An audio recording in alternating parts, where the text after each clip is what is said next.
ሰላም ወደ ቻናላችን ተከታዮች እንዴት ናችሁ? ሰው በዛሬ ቪዲዮአችን ስለ should ስለ have to እና ስለ has to ልዩነታቸውን እናያለን ማለት ነው። So these forms are often confusing but the difference is actually clear once you break them down. ስለዚህ እነዚህ should have to እና has to most of the time modal verbs ናቸው. So for obligation necessity እና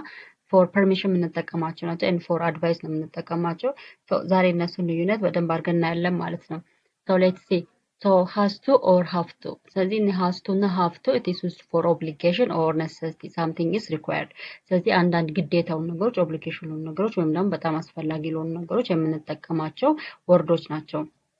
So has to it is used for singular nouns ነው የምንጠቀመው ለሂ ለሺ እና ለኢት ነው የምንጠቀመው have to ደግሞ it is for plural nouns ነው የምንጠቀመው ለአይ ለዩ ለዊ እና ለዘይ ነው የምንጠቀመው ማለት ነው so example ስናይ she has to study every day she has to study every day so እሷ በየቀኑ ማጥናት አለባት ስለዚህ በየቀኑ ማጥናቷ ምንድነው it is አስፈላጊ የሆነ ነገር ነው ማለት ስለዚህ it is necessary የሆነ ነገር ነው ስለዚህ it's always necessary የሆነ ነገር we use has to or have to for singular nouns and have to ደግሞ for plural nouns ማለት ነው he has to go to work early he has to go to work early ስለዚህ እሱ በጠዋት ወይም ደግሞ በጊዜ ስራ መሄድ አለበት so it is necessary አስፈላጊ ነገር obligation ነው ግዴታው ነው ማለት ነው I have to finish my homework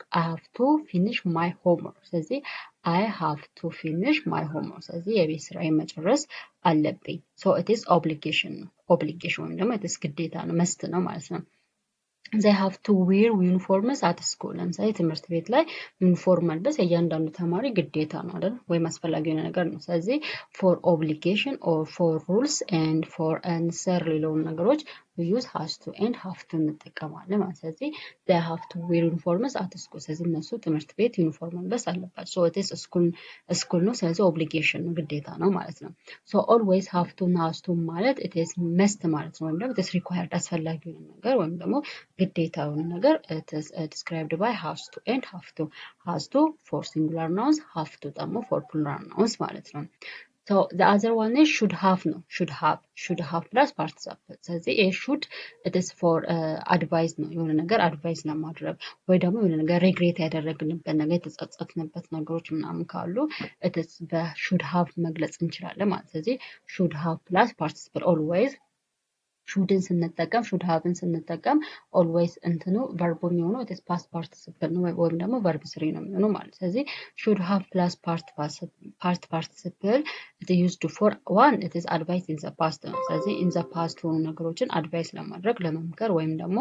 advice ለመስጠት it is should have plus participle ነው የምንጠቀመው and also for regret or something was a mistake ስለዚህ የሆነ የሰራናቸው ስህተት ምናምን ካለ በዛ ነገር ላይ regret አድርጌያለሁ ወይም ደግሞ ተጸጽቻለሁ ስለዚህ መጸጸታችንን ወይም ደግሞ ማዘናችንን ለመግለጽ we use should have እንጠቀማለን and also something that was expected but didn't happen ስለዚህ የሆነ ነገር እንዲሁም ደግሞ በተጨማሪ የሆነ ነገር expect ወይም ደግሞ happen ይሆናል ብለን expect አድርገን ወይም ደግሞ አስበን ነገር ግን ያ ነገር ሳይፈጠር ሲቀርም በshould have መግለጽ እንችላለን ማለት ነው So structure should have plus verb ምንድነው it is past participle ወይም ደግሞ verb 3 ነው example እዚህ ጋር ስናይ you should have studied harder ጠንክረ ማጥናት ነበረ ወይም ደግሞ ጠንክረሽ ማጥናት አለብሽ ስንል but አላደረከውም ማለት ነው but you didn't ጠንክረክ ማጥናት ነበረብህ ነገር ግን አላጠናክም ማለት ነው so it is ምንድነው ይሄ አሁን ለምሳሌ it is past regret ነው የሚሆነው ማለት ነው past regret ጠንክሬ ማጥናት ነበረብኝ ግን አላጠናም so it is past regret ነው የሚሆነው ማለት ነው she should have called me it was the right thing to do ስለዚህ እሷ ልጠራኝ ይገባል ስለዚህ ትክክለኛ ማድረግ ያለባት ነገር ነው ማለት ነው they should have arrived early ስለዚህ እነሱ በጊዜ መድረስ አለባቸው ያ ማለት ነገር ግን አልደረሱም ማለት ነው አርፍደዋል ስለዚህ ካረፈዱ በጊዜ መድረሳቸው ጥሩ ሆኖ ሳለ ነገር ግን አልደረሱም ስለዚህ ኤክስፔክት አድርገው ነበር በጊዜ እንደርሳለን ብለው ኤክስፔክት አድርገው ነበር ግን ካልደረሱ unexpected የሆነ ነገር ነው ማለት ነው ስለዚህ they should have arrived early ስለዚህ እነሱ በጊዜ መድረስ አለባቸው and importance differenceአቸው ምንድነው has to እና have to as I told you has to for singular nouns ነው it is to describe obligation or it is necessary የሆኑ ነገር አስፈላጊ የሆኑ ነገሮችን ለመግለጽ have to ደግሞ for plural nouns ነው ስለዚህ it is has to or have to it is for obligation ነው and it is also it is a present tense ነው ወይም ደግሞ it is present or future tense ነው መግለጽ የምንችለው should have ግን it is regret ጸጸትንባቸው ነገሮች ካሉ ወይም ደግሞ past advice አለፈ ነገር advice ወይም ደግሞ ምን መከር ከሆነ we use should have እንጠቀማለን and time ደግሞ it is past ነው should have plus verb 3 ስለሆነ it is past የሆነ ነገር ነው describe የሚያደርገው ማለት ነው and comparing ስናደርገው ለምሳሌ እዚህ ጋር she has to study so እሷ ማጥናት አለባት ነው ስለዚህ it is ነው she has to study so እሷ ማጥናት አለባት ስለዚህ it is አሁን ወይም ደግሞ ወይም the future ሊሆን ይችላል it is necessary ሊሆን ይችላል ስለዚህ እሷ ማጥናቱ አስፈላጊ የሆነ ነገር ነው ማለት ነው she should have studied she should have studied ስለዚህ እሷ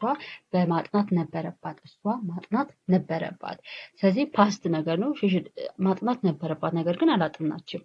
ስለዚህ it is a mistake አለማጥናቷ ስህተት ነው ማለት ነው ስለዚህ it's a past thing ነው and also it is a mistake ነው ማለት ነው and ለምሳሌ has to have to he has to clean his room he has to clean his room ስለዚህ የራሱን ክላስ ማጽዳት አለበት so it's necessary አስፈላጊ ነገር ነው ማለት ነው we have to wake up early በጠዋት መነሳት አለብን በጠዋት መነሳት አለብን so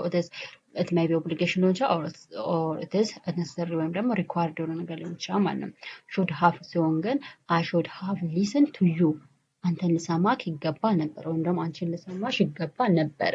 ስለዚህ አለመስማቱ is a mistake ስህተት ነው ማለት ነው he should have finished the work he should have finished the work ስለዚህ ስራውን መጨረስ አለበት ስራውን መጨረስ